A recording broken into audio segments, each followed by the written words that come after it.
Okay, so in order to fix that white texture error that you're getting when you import a model, you have to make sure that the model is selected when you go to import it. Or after you import it, you select it, and then you convert the materials to cycles. So I'm going to show you how to do that real quick. Let's get rid of this default cube. I'm going to import a model that I know I have issues with.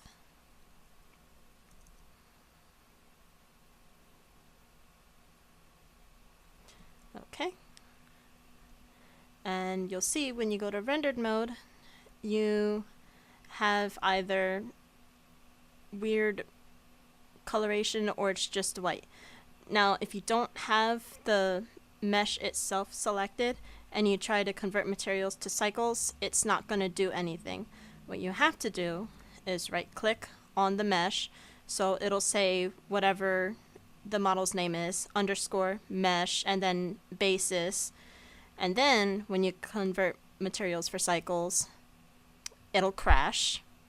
Sometimes it will crash. So let's try that again. Okay, delete that. Screencast key so you can see what I'm doing. Import.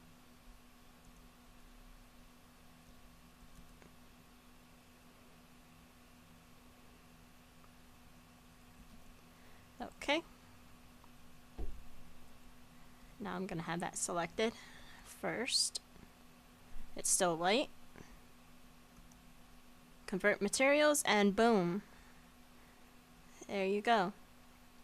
Now it knows where all of your textures are because you actually have the mesh selected and not anything else. So keep in mind, yes, sometimes it will crash when you convert materials for cycles.